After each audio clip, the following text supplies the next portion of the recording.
Welcome K-12 educators to this explainer. I'm absolutely thrilled to have you here. Today we're going to talk about curriculum design.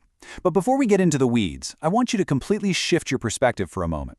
Think of designing a curriculum exactly like an architect building a house.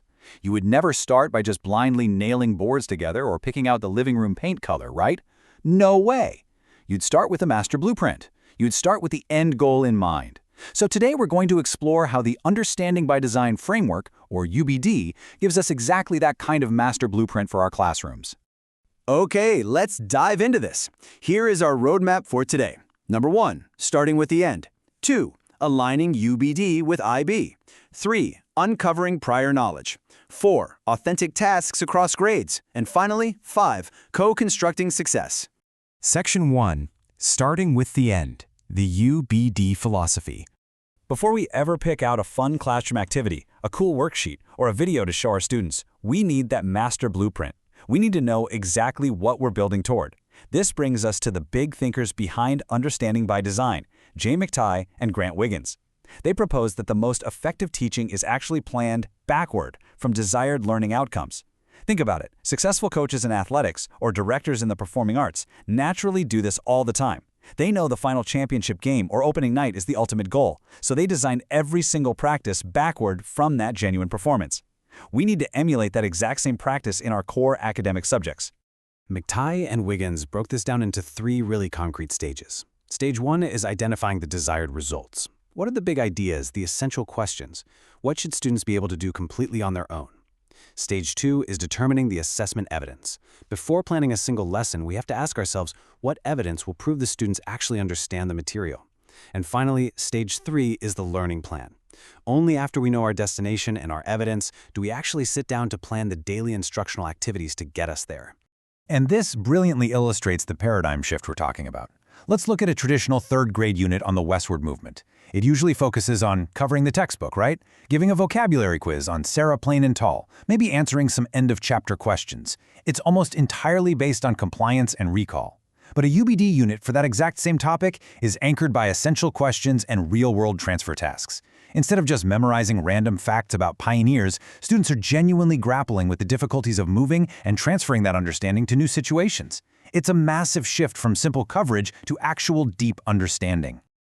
Moving on to Section 2, aligning UbD with IB, shared architecture.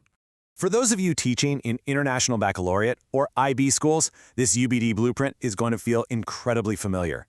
Both of these frameworks share a deeply constructivist approach that relies on knowing the assessment criteria right from the start. In the Middle Years Program, or MYP, the 4 learning objectives dictate the assessment criteria entirely. Teachers literally design tasks that match those exact expectations.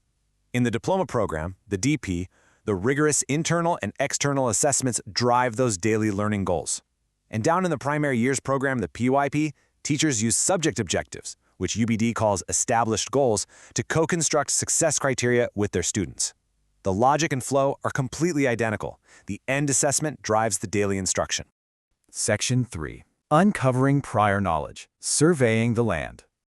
Any good architect will tell you that before you lay a single brick of foundation, you have to survey the existing land.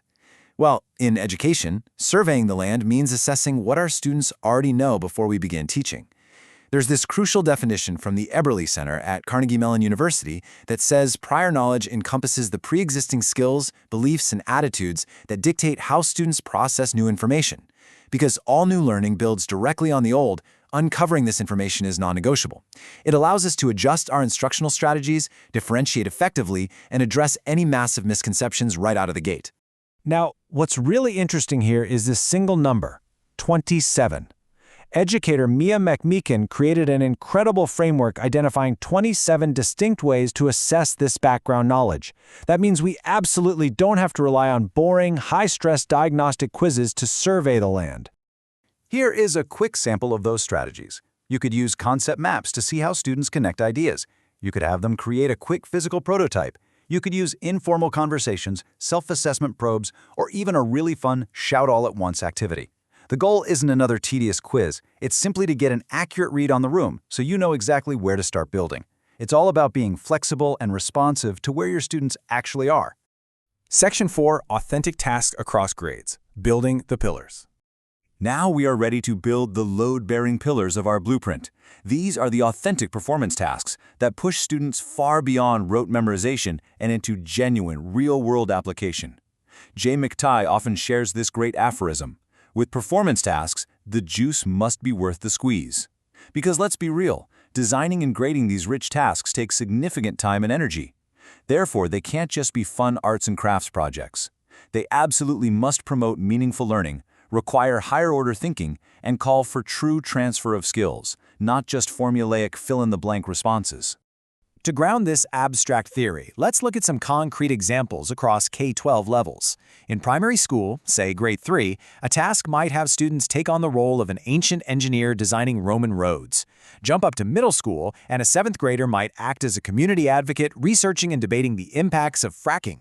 And in high school, an 11th grader might step into the shoes of an automotive materials engineer tasked with improving fuel efficiency. Notice how, at every single grade level, students are tackling real-world scenarios in authentic, professional roles. So the crucial point is, how do we design these tasks easily? Because let's face it, starting from scratch is incredibly overwhelming for any teacher. Well, McTighe and Wiggins created this highly practical checklist called the GRASPS Design Tool. It stands for Goal, Role, Audience, Situation, Product, and Standards. By just filling in these blanks, giving the student a real-world goal, a specific role, a target audience, a messy situation, a defined product, and clear standards, you instantly frame a task that is engaging, authentic, and rigorously aligned to your outcomes. It's a total game changer that brings so much relief to the planning process. Finally, Section 5, Co-constructing success, finishing the interior.